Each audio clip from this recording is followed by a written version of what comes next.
Hello, Renegade marketers. If this is your first time listening, welcome. If you're a regular listener, welcome back. You're about to listen to a recording from CMO Huddles Studio, our live show featuring the flocking awesome B2B marketing leaders of CMO Huddles. In this episode, Jakki Geiger, Betsy Daitch, and Grant Johnson share how they're building AI fluency across their marketing teams. They talk about leading by example, adding AI into everyday workflows, and making room for experimentation while staying grounded in outcomes. If you like what you hear, please subscribe to the podcast and leave a review. You'll be supporting our quest to be the #1 B2B marketing podcast. All right, let's dive in. Welcome to CMO Huddle Studio, the live streaming show dedicated to inspiring B2B greatness. I'm your host, Drew Neiser, live from my home studio in New York City, where the coffee is strong and the dad puns are stirring. Today, we're diving into a topic that's hotter than a CFO in budgeting season: how marketing leaders are building AI acumen across their teams. From prompt skeptics to prompt engineers, the goal is the same: smarter marketing powered by human judgment and machine efficiency. With that, let's bring on Jakki Geiger, CMO of Arango DB, and a returning guest who previously appeared on the show to discuss category creation, moving up market, and customer-centric marketing. Hello, Jakki. How are you and where are you this fine day? Hi, Drew. It's good to see you again. I'm actually in San Francisco Bay Area right now at my home office, but I've been traveling the world. I was just in Germany, the UK, and also Washington, D.C. Wow. All right. Well, I'm imagining that's going to inform our conversation today, a whirlwind trip. And you're relatively new at Arango, but I'm really curious how, because when you just started like 2 months, we're full into this AI thing. I'm curious what you found and how you're approaching AI literacy with your new team. Yeah, absolutely. So I'll give you a little background context. So I have just jumped right in. I'm committed to, in 60 days, launching a new product, a new website, new positioning messaging, and a new brand identity. So yeah, it's a lot, right? So without my trusted agency that I've used in the past and the use of AI, there's absolutely no way we would be on track today to launch, by the way, next week. So when I joined, we're a small but mighty team. We have about 2 people. I have 3 open headcount.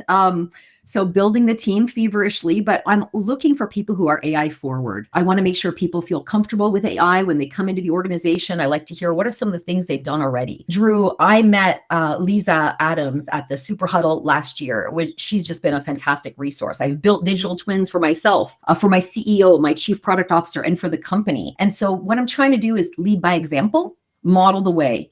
So my team feels more comfortable using this type of technology. And that we're looking at our existing tech stack and saying, what AI capabilities are offered that we're not using today? And then what are some of the gaps that we need to fill to get the business outcomes we need to achieve? You know, it's so interesting, and I'm curious in your perspective. It's because we've had a lot of conversations in the last 2 months in our huddles about how do you build an AI team and so forth. And I feel like the ones that have 100 people are really have in a much more difficult situation than you would too, because your team could probably do what 50 people, I don't know what the number is, but if they are all AI empowered, if you will, it's kind of remarkable what a small team can do. And so part one of this is a question: do you imagine that your org is going to be a little bit different than you might have had at a previous job or in the pre-AI period because of the what these tools can help you do?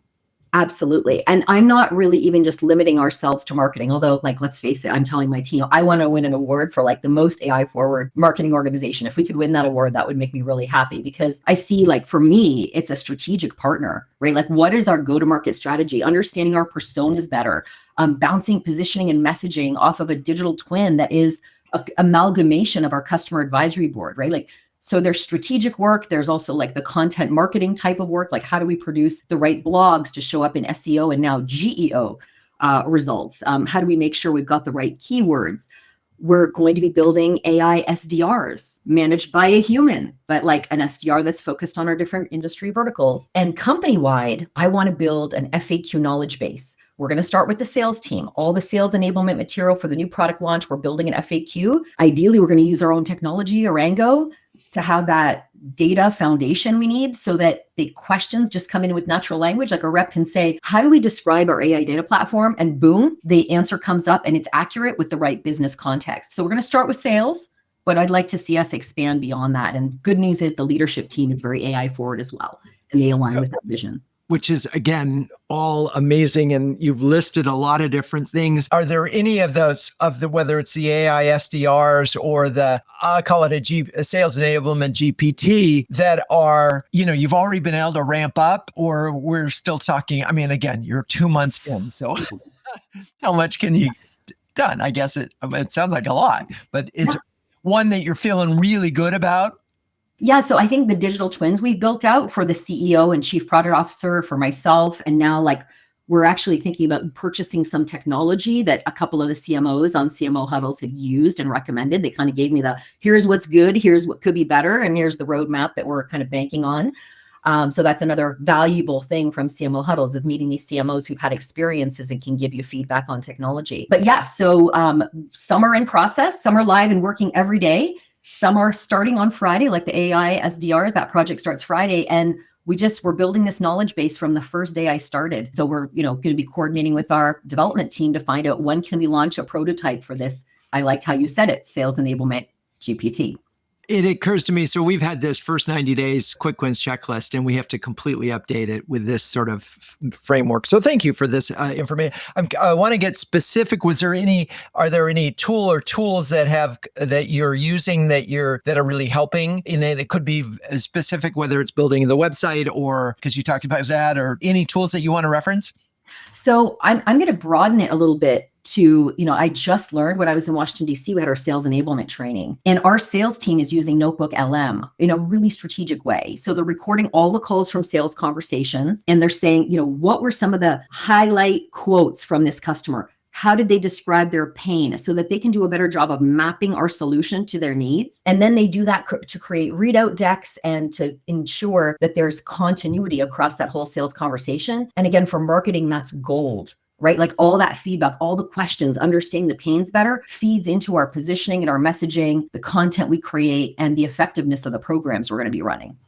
Wow, there's so much good meat in there. I'm going to highlight one. So if you're not recording sales calls, this is a problem, because there's such an opportunity and a gold mine in there to get better and learn. To the extent that you're doing that, and then you have this database, and then you can create this real-time answer engine for yourself. Thank you for sharing that. All right, amazing. Let's now bring on Betsy Daitch, VP of Marketing at Canoe Intelligence, and an industry expert who's joining the show for the very first time. Hello, Betsy, and welcome. Hello, Drew. Great to see you. Great to be on the show for the first time. Excited to be here. Yeah. How are you, and where are you this amazing day? Sure thing. Yeah, I'm doing great. I'm on the North Shore in Massachusetts, Manchester by the Sea, and it's a beautiful fall day here. So enjoying. We're coast to coast here now, from San Francisco to Massachusetts. I love it. Okay, so you're in the financial data space, and I'm curious, because that probably has its own sort of things, but how are you helping your team adopt AI, and are there any implementations you're feeling really good about? Sure thing. Yeah, so I think, similar to what Jakki was mentioning about leading by example, I think that's really where it starts, in helping the rest of the team adopt AI. And, and there are very simple ways that we do that I do that. Every team meeting that we have, we are recording it with Gemini. We're using the transcript, pulling out the next steps automatically to keep projects going with even more efficiency. Simple things like that I'm modeling as the team leader to move to, better adopt AI. And I do think that adoption, of course, happens on a spectrum. There are lots of ways that we can add more projects into our roadmap, whether it's discovering new tools or recognizing a problem and then looking for the tools that we have or new ones in order to solve it. So one of the things that we've done on our team is created this sheet. It's a running sheet that's called Upleveling Marketing Efficiency. And with that, we're mapping out problems that we have, tools that we find, and ways that we can adopt it on the team, and various pilots that we'll undergo. That's a lot. So Yeah. thank you for that. Yeah. Yes, leading by example. Yeah, these the recordings of the transcripts are making it easier. It's interesting. Right now, the transcript happens and you get an email. And in fact, we're working on a workflow that's trying to deal with that. I'm just curious, have you created a more sophisticated workflow than transcript gets sent to the attendees? Yes, not incredibly sophisticated, but I have a prompt that I use that I run on Gemini once we receive the transcript to pull out action items, next steps, decisions made with owners and due dates to make it really simple to follow up right after the meeting with what's coming next. Yeah, I mean, what I'm seeing, and I'm imagining there are some companies who've already gotten, and I've talked to a couple of AI folks where it'll auto do what you just talked about, right? It'll just take those prompts, and this is what we're talking about, workflow. But even ideally, start to follow up on things and say, oh, by the way, you were supposed to have meet on this day. Did you do that? So Exactly. these are some exciting workflow things. I'm curious, do you have any laggards? And again, I don't, or folks that were slow to adopt, and have you had to do some training to build the fluency?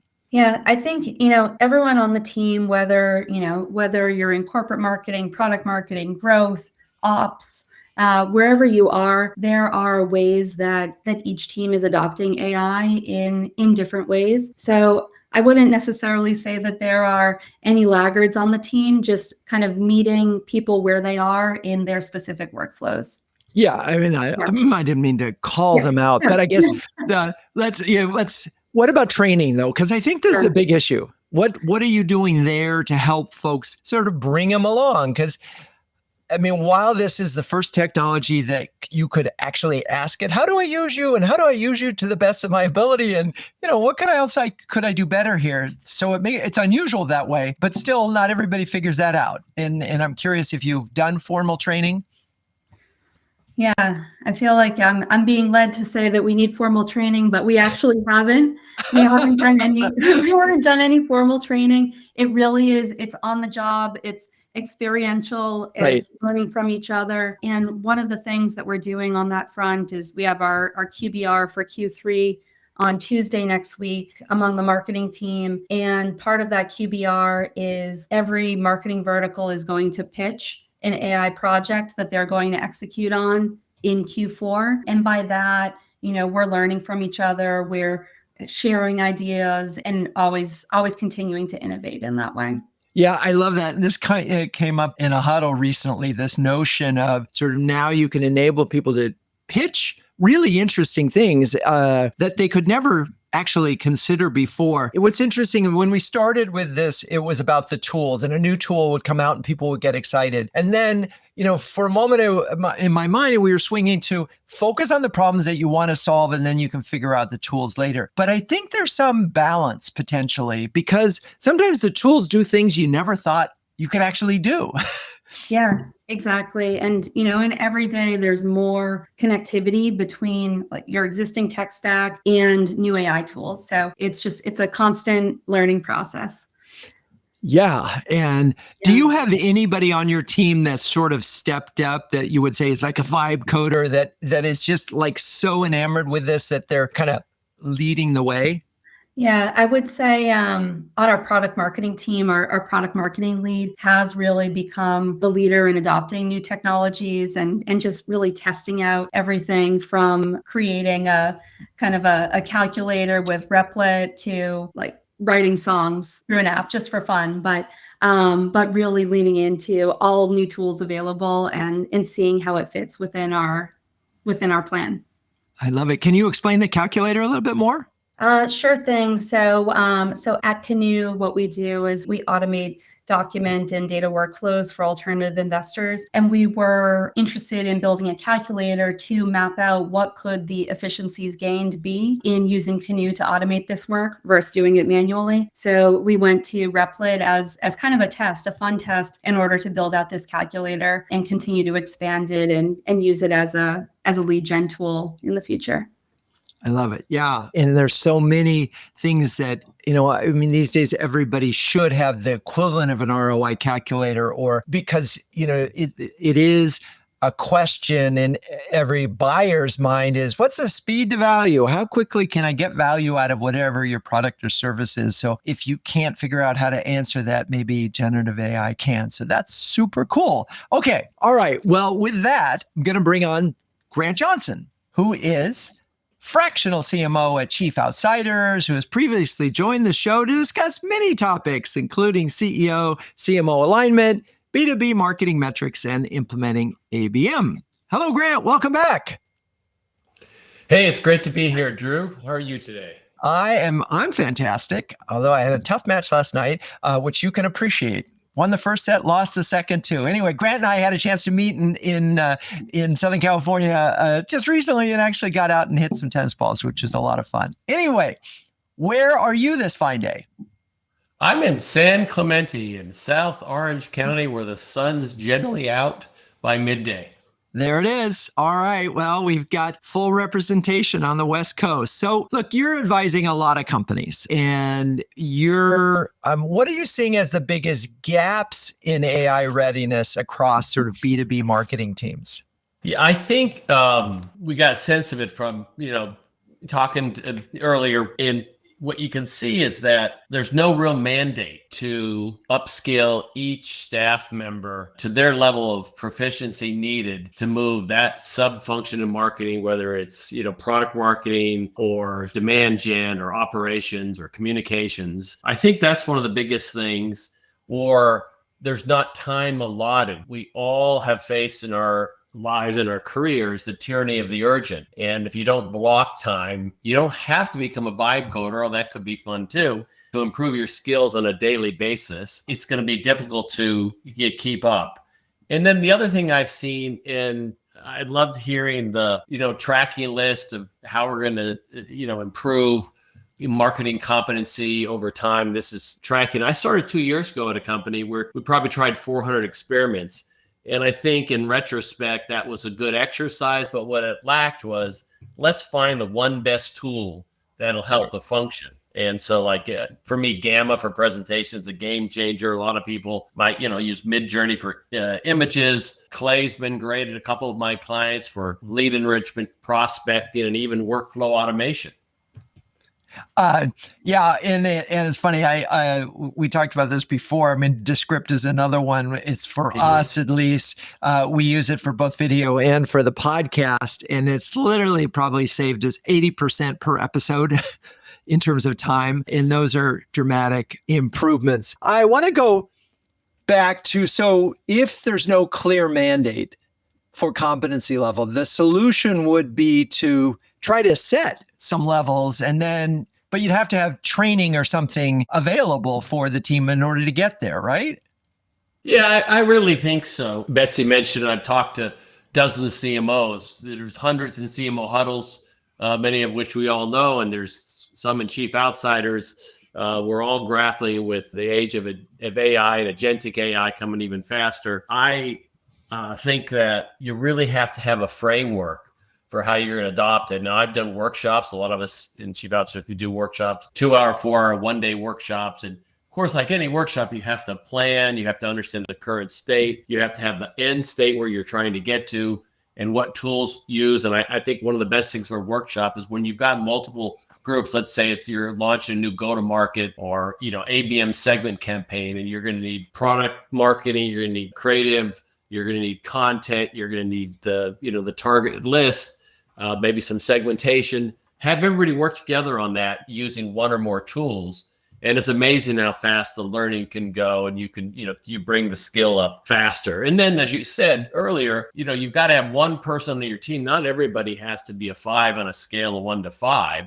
But it's great to have, I designated our content marketing person because he was leaning into my last company. Hey, why don't you take the lead on this? And he sent me a website, new tools every day for AI. Nobody can try them all, but you can crowdsource, you can ask chat, hey, what are the best tools for product marketing, for demand gen, for comms, for ops, whatever. Again, I want to dig into this thing because I think there was a tendency early on to sort of be tool centric. Oh, this one is really cool. Let's go after that. And we weren't necessarily solving meaningful business problems. And so we started to move into, say, workflow. Like, yes, you can create content faster. We still don't know if you can create content better, but we know we can create content faster. Okay, great. Then there's workflows, and workflows are kind of complicated. But I like your notion of here's a specific challenge that we have.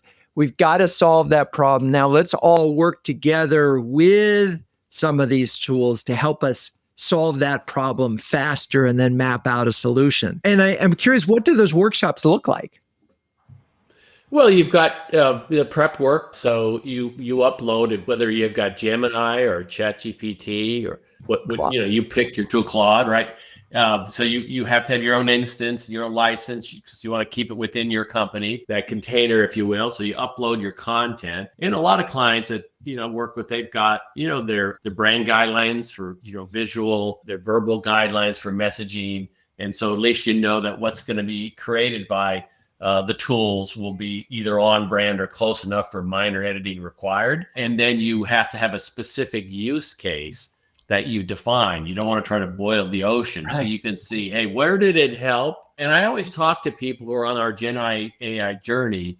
It's like any new skill, whether it's, on the tennis court or learning a language, there's sort of that crossing point where, the time invested is less than the time gained. But initially you may have to invest more time to get your competency level to where it's taking work off your plate. It's automating the manual, mundane, repetitive tasks, and it's passing the to-do without you having to think about it to the next person in the production line, if you will. It's funny when you describe that. It's not that different if you have an assistant or you have direct reports and so forth. And there's an issue that everybody has, which is, what do you delegate? And there's time that it takes initially to train someone to do something so that you don't have to do it. And it sounds very similar here. You have to train these tools to really get you where you want to go. And so, yeah, it does take some time. And it's not as simple as going in and just searching in one step. And that's part of the kind of interesting thing that's happened with projects and, again, with workflows. And what we found, and maybe you've seen this too, is this is where you need this AI ops person, because a lot of times it's not just the prompt, there's connecting other sources of information. And you need to understand at least, okay, we're integrating an API here. We're going to grab that transcript from Zoom. Well, nobody on my team knows how to do that. And so you need to have somebody who can figure out some of this. And that's, again, this is what's tricky here is we're sort of in the world of coding and we're in the world of prompting and we're trying to get all of that. So again, I think I go back to how do you as a CMO and an advisor kind of stay on top of what's even possible right now? Well, I think through CMO Huddles, quite frankly, there's a lot of discussions, there's bonus huddles, there's other industry ways, and, peers and chief outsiders, we're always posting, check this out. Our operating system we use with clients has 12 built-in AI prompts, and we're adding or amending those over time. But you'd also mentioned the AI prompt engineer. I just saw a posting, and I've mentored 20 heads of marketing CMOs, and earlier in their career, they've launched very successfully. And she's hiring an AI prompt engineer just dedicated. There's so much that they're doing at her mid-sized company, let's call it 50 million, emerging growth, mid-size. It's like, we can't just parse this out. We've got to have somebody do it. And I found this at a client where they created an amazing workflow that would go out, scrape websites, and based on certain criteria they put into, would say, hey, this is a prospect. Upload it, send it to the respective SDRs or AEs. Here's a lead. But when the person who built that left the company, there was no institutional knowledge how to move it forward. And so that's why you've got to have that expertise. And, ideally, it's either in marketing or semi-dedicated to go to market and marketing, so you can iterate and improve and, experiment to find out what's going to work for you and give you incremental gains. Yeah, it's interesting. I hadn't really thought about the person leaving. And so you really need to have these things documented, just like you would have in the old days when you were creating an application. You need to have some documentation behind this just in case the person who wrote it leaves. All right. Well, lots more to digest and jump into. But now it is time for me to talk about CMO Huddles. Launched in 2020, CMO Huddles is the only community of flocking awesome B2B marketing leaders and that has a logo featuring penguins. Wait, what? Yes, well, a group of these curious, adaptable, and problem-solving birds is called a huddle. Get it? And the leaders in CMO Huddles are all that and more, huddling together to conquer the toughest job in the C-suite. So, Jakki, Betsy, Grant, you're all incredibly busy leaders. Grant and Jakki, you guys have been with us almost from the beginning. I'm wondering if you could share a specific example of how CMO Huddles has helped you. Jakki, do you have any thoughts? Yes, absolutely. So yes, I was one of the founding members of CMO Huddles. And for me, I was a first-time CMO, and I wanted to network with other CMOs and get to know other CMOs who I could bounce ideas off of, talk about challenges, get feedback and input. And it's really evolved where now I have this incredible network of people that I meet with regularly, right, as part of the CMO Huddles, online sessions, live sessions, but also one-on-ones where we really help each other out, where I now mentor others. This space is changing so dramatically all the time. So for me, you mentioned like, how do you do it? Is it business or is it a tool? And like, honestly, I think it's both. And I think the best network you have, leverage that to figure out like what's working for other people. How can you apply it to your own business? What's working for you? How can you share the news with others so they can benefit as well? I love it. Well, we appreciate you and your longtime membership. Grant, anything to share? Well, look, I'm a founding member as well. I've believed in the value of CMO Huddles. Like anything else, you get as much out as you put in. I will say I was at the Super Huddle last year. I'll be there again this year in Palo Alto in person. And when I met a dozen other CMOs that I'd worked with through CMO Huddles, where we helped each other with a particular business challenge, we were a sounding board. We were somebody you could turn to for resources, ideas, dealing with difficult boards. Speaking of board, and we saw each other IRL in real life. It just cemented the depth of relationship and value that the CMO Huddles brings you. You may not always have the opportunity to meet in real life, just like with your customers or other other folks in your network. But when you do, you sort of reinforces that it's such a valuable investment. You have to have somebody on your side and somebody help, propel your career when needed or help you overcome an obstacle. And what better than a group of penguins, members of CMO Huddles? I love it. All right. Well, Betsy, no pressure here. I mean, you're relatively new to CMO Huddles, but curious your perspective. Sure thing. Yeah. And of course, not a founding member. I've been part of CMO Huddles for about a year. But I joined for a lot of the same reasons, for the camaraderie, being in a marketing leadership seat at a fast growing business. It can get lonely, and finding a really great group at CMO Huddles has been fantastic. One, real example of that is earlier this year, we were really overhauling a lot of our go-to-market efforts. And one of the big challenges that we were looking to solve was marketing attribution. And so I took to the CMO Huddles Slack channel, asked for advice, and I think really within minutes, I had a number of responses who gave me advice on best approach. There's so many options: first touch, last touch, multi-touch, look back periods, all of this. And through those conversations, I was really able to formulate our approach at Canoe with so much more speed than I would have been able to otherwise. So really grateful for that. And, and that's just one example. I've been able to leverage the community. Well, thank you all for that. And it really, we appreciate you so much. If you're a B2B marketing leader who wants to build a stronger peer network, gain recognition as a thought leader, and get your very own stress penguin, please join us at cmohuddles.com. All right, let's bring everybody back. We've talked about some of this, but I'm curious. So every team seems to have an AI resistant person, and we want to have everybody be AI curious. And there's a big difference between those two. And so let's talk about upskilling in general. We've covered a little bit, but how do we sort of crack this nut? And are we at the point? I know that with new hires, it's easy, right? You can just say, hey, have you vibe code? Are you doing this? And how are you using it? But are we at the point where if someone doesn't adopt these tools, they probably are in the wrong place?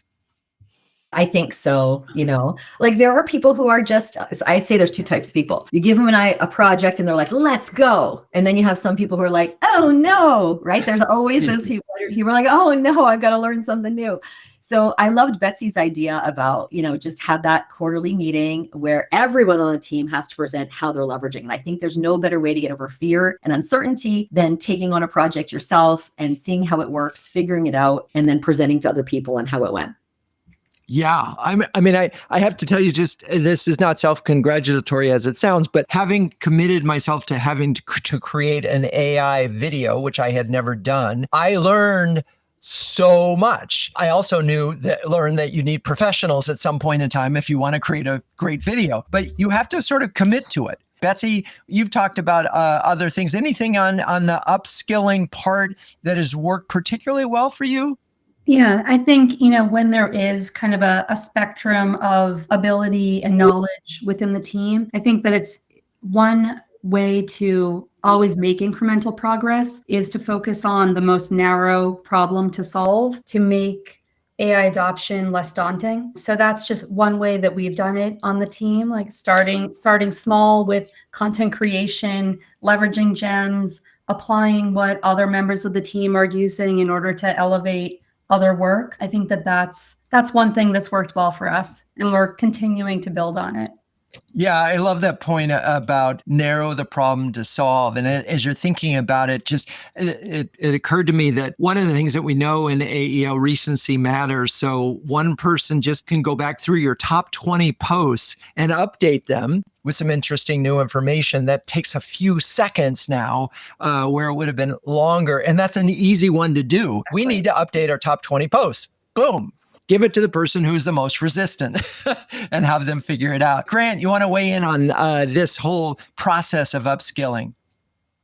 Yeah, and I think it is essential, whether you're public, private, PE, VC, everybody is telling the hardest job in the C-suite. We can do, faster, better, cheaper, more with AI. So you need to, instead of being on the defensive, go on the offensive and just do reporting like marketing monthly update, AI progress update, and talk about, how you're streamlining workflow, how you're speeding insights, how you're progressing pipeline. And I think that helps it, whether it's individuals that are making the progress or teams. That's the campaign that I described that was cross-functional. The AI skilling is essential because the question is going to become, because everybody's going to be running their own chat and say, well, look, we could have done it this way or that way. So you sort of have to be ahead of that curve and I think lead the charge, uniquely suited as a marketing leader to lean into AI with your team. And as you said, Drew, if you're interviewing new people and they say, no, I don't, AI is for the techies, it's probably not going to be a good fit for your team. Everybody has AI. Yeah. It's true. And what's interesting, a year ago, at least when you had this conversation, the person who was most resistant, once you sort of forced them to make them lead the team, they became the great champions. It's a classic scenario of that. But this brings up an interesting point, which is, what do CEOs care about? Revenue today, revenue tomorrow, profit. Right. And the tricky part with this right now is we don't know which pilots are actually going to lead to either better outcomes and which ones are going to lead to faster outcomes and which ones are going to lead to faster, better outcomes. Right. And it's hard to, I imagine, but I'm curious. So Jakki, you just got there, but are you reporting AI initiatives up the chain, or is it too early, or does that feel like you're talking about site traffic again?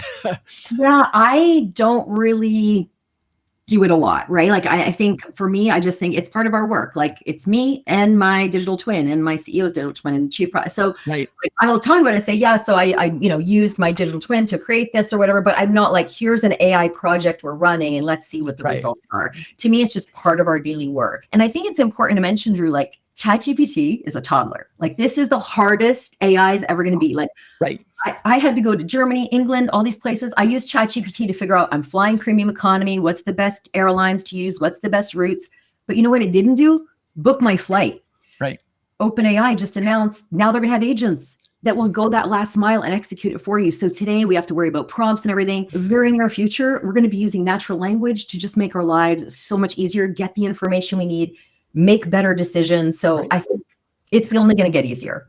I think one point that you made, and I'm going to ask the other two about this, is you built a digital twin for your CEO. I think that's genius because that way they're not left behind too. And it occurred to me that you probably should have a CEO GPT, which is slightly different than a digital twin in that if you ever want to write in that voice or need that for social, and maybe they're the same, but I'm just curious, Betsy or Grant, are you seeing CEOs adopt these tools, or it is part of marketing's entree into the strategic level there is to help them do this?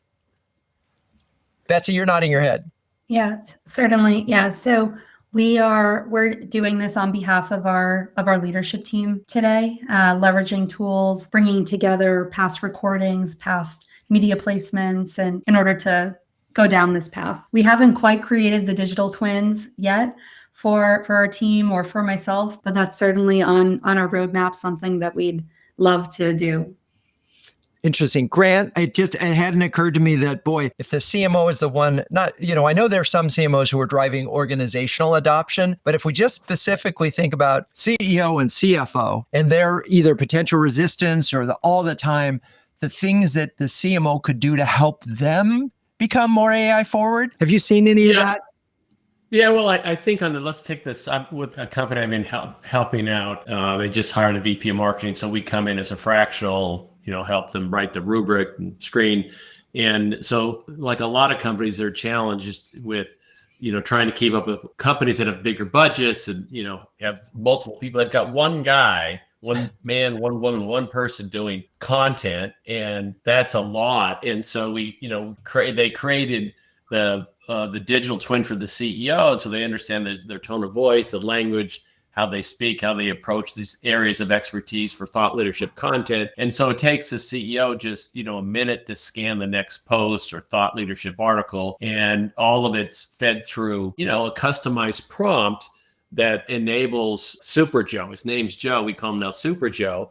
They crank out like 10 pieces a week. It was 10 pieces a month, and then, twice that, and then now 4 times that. I don't know if it gets to 10 times that, because still these engines, quality over quantity, as you've been talking about for a couple of years in your Saturday blogs, Drew. But yes, using it for the CEO, the CFO is another brilliant idea. If you can help the CFO save money, you might get more of it for marketing. Right. Let's try that one out. It's funny. I just want to make this. The Saturday rants, I've probably done 70 of them now. 2 of them were primarily GPT driven. Out of the 70, those were the worst performing of all. And by the way, I have a digital twin that has all of my content, like 2 books worth and like 1,000 articles in there. So it knows my voice. It's really good for that. Yet they don't spark conversation. And so either I'm prompting poorly, which is quite possible, or there's just nothing like human writing. I don't know. You tell me, but this is my concern overall. Like, I love workflow because I know if we can get something that took 10 hours to 2 hours because of workflow, brilliant. I still worry about content. Not if you have an original piece and then you parse it out and create a bunch of other iterations, but written word content. Are we certain at this point that GPT generated content will perform anywhere near as well as human written content? Drew, I'd love to jump in on that. Like, I use it as a partner. I would never just say, okay, here's a prompt, take it, review it for accuracy and, style and send it out. I iterate. I don't like this sentence. You forgot this key message. Like, I'm constantly iterating with it to get it to a point where I'm happy with it because it sounds like me, or it sounds like our CMO or CEO or CPO, right? So for me, it's not a one and done. It's basically like having an editor. And you're working closely with this editor. It still takes a couple hours to create a really good piece of content, but I find it's a great collaborative process for me. I enjoy it. Interesting. Betsy, any thoughts there? I mean, again, empirical proof. You can test this. Exactly. I mean, very much in line with Drew, what you're talking about in Jakki. There's never a time where we're able to put content into Gemini with a prompt and it spits out exactly 100% what we were intending. There's always that review process, that advisory angle back and forth. And it does usually take a couple of hours or longer in order to get the piece completed. But having the tools in that advisory capacity does, of course, streamline anything that we were doing before. And by the way, I'm sorry for this rant and getting on my high horse on this, but I do think it matters because measurement of these things is interesting. We can't just look at efficiency, right? We know we need to be driving revenue. In order to drive revenue and keep customers, we need to have content plays a role in that. So this is the part where AI could, if we just focus on efficiency, we may be in trouble as marketers. And I'm both, and so I guess the challenge becomes, and this is why, Grant Super Joe is cranking out stuff. I hope Super Joe is also a great editor. I mean, like a really good content discerner, right? Absolutely. Yeah. You have to have that. And I agree with you I've done all kinds of things in clients. And when I was full-time CMO, where, it's the first output is not even usable, and creativity is still going to rule supreme, and judgment, at some point it may do those better than the various AIs, but having that efficient person that can discern good strategy from a bad strategy, a good direction from a poor one, and so forth, that takes the human element. It's the human plus AI is where you can really move it forward. Yeah. And again, I think that human matters in the scheme of things, right? It's someone who has experience, who has judgment, judgment being the key word. So we spent a lot of time, a lot of this conversation is about generating curiosity and getting folks to use the tools to their fullest capabilities. And then, of course, we've moved into the judgment area. But I guess I want to go back to where the show is supposed to be about, which is getting more adoption. So how are you creating this safe space for experimentation, because we want to get everybody to do things, but still you want them also to be accountable for results. So what's the approach? And we've heard some already, and if you need to repeat yourself, that's okay. Jakki. Yeah. So for me, we have technology already. We've invested quite a bit into tech stack. So number one is let's find out what AI capabilities those vendors provide, and do they impact our business results, right? Do they help us to get to business outcomes faster? Do they improve conversion rates, whatever it happens to be, right? Let's identify what they're meant to do. Let's test them out and see if they actually give us those results. And then the best for me has been meeting with these new vendors. What you said really resonated with me. Sometimes people are inventing technology that you never even imagined before. And so I'm learning a ton from that. I want my team to learn a ton from that and say, how can we apply this to our business? And does it make sense right now for this phase that we're in, or should we put this on the list as something to explore later? So for me, it's an AI forward approach in everything we do, right? So start a project. Hey, how can we use AI for this? I think that's the big message for me. The other thing is, as marketing leaders, I think we need to shift the conversation from just, can we use this for content marketing? We need to be documenting our processes. The teams that have the best documented processes will be able to build these workflows and agents to really boost efficiency, which is what you're talking about. That's where I think the efficiency is going to come from, rather than helping you create content faster. Yeah, I can't emphasize that enough. We've talked a lot about that in Huddles in the last 6 months. There are a number of processes that you have in your company that you do over and over and over again. Mm-hmm. And it may not seem a lot, but where there could be 35 to 50 human touches on some simple process. And if you can figure out that workflow, you can automate it. You just have to sort of have that mindset. Betsy, I think you talked about the quarterly QBRs where you guys are sharing things, and you also have a list. I'm imagining, so talk a little bit about, there's got to be some of these that don't work and how you're dealing with that. There are always things that don't work, and Canoe, we're an 8-year-old business. We pivot really quickly. We pivot really quickly and optimize in all areas, from paid search to events to everything else. So this is another area that we're testing.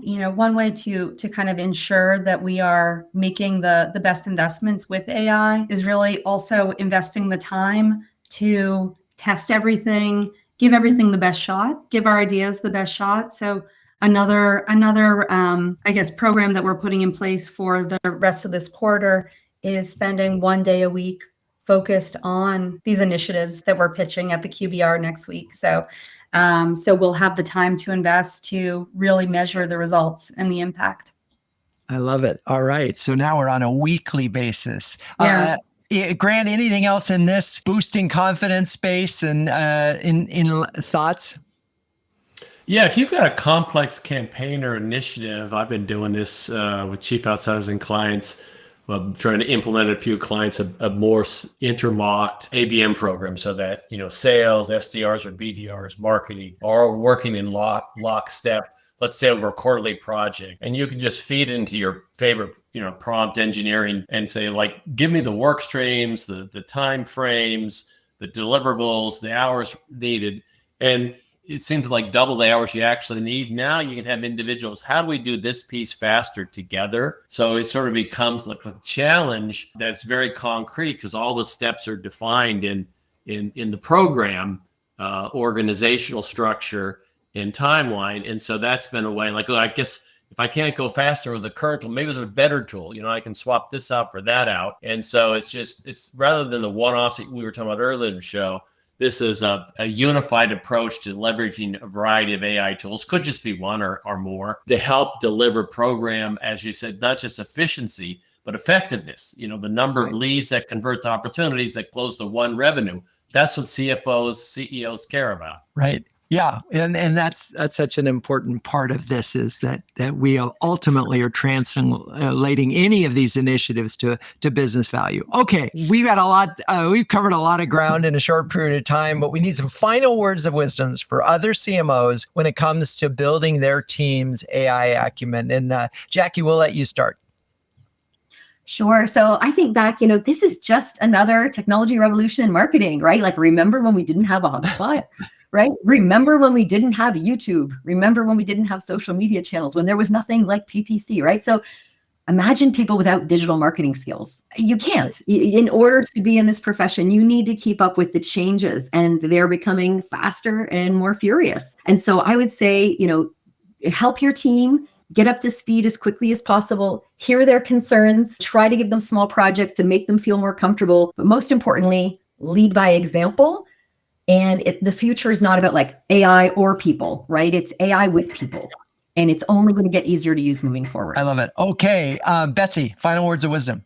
Sure thing. I would say, kind of with everything in marketing, but in particular with AI, always to keep your business goals front and center, and also be intentional about the AI pilots and experiments that you run. If you do these two things, focus on your goals and be intentional about the pilots that you run, you're first, guaranteed to learn in everything that you do, and you will be consistently making an impact. And of course, developing your team's AI acumen. I love it. Okay, Grant, bring us home. Well, certainly you want to lean in, as we've heard from the other guests today, and don't be afraid. You'll make mistakes, but you'll learn faster through the mistakes. Bring in advisors and tap your community. The CMO Huddles has so many people trying to do a lot of things, and somebody may succeed or fail in an area you're about ready to venture into. So call a friend. Phone a friend. I love it. All right. There's a lot here that I just want to highlight really quickly to end this up. So big picture, there is no future in the short term, probably in the long term, where humans are not using these tools. Now, we know that the tools will adopt and change. So clearly your team can help you with that process, because one person simply can't do it all. Although we have agreed that we do need an internal AI ops person who can like code and so forth. And you either have to hire that person or you got to have someone raise their hand to do it. I love this other idea that came up, which is, what can you do to empower your CEO to use these tools and make them feel comfortable with it so that you become the person that helped them be super powerful? Because if you think about it for a second, you say, I'm wrapping a machine around me. Suddenly I can lift 500 pounds. That's what this is about. It's about turning you all into Superman. Okay. Enough on that. Thank you, Jakki, Betsy, Grant. You're all amazing sports. And thank you, audience, for staying with us. To hear more conversations like this one and submit your questions while we're live, join us on the next CMO Huddle studio. We stream to my LinkedIn profile, that's Drew Neiser, every other week. Renegade Marketers Unite is written and directed by Drew Neiser. Hey, that's me. This show is produced by Melissa Caffrey, Laura Parkin, and Ishar Cuevas. The music is by the amazing Burns Twins, and the intro voiceover is Linda Cornelius. To find the transcripts of all episodes, suggest future guests, and learn more about CMO Huddles or my CMO coaching service, please visit renegademarketing.com. I'm your host, Drew Neiser. Until next time, keep those Renegade marketing caps on and strong.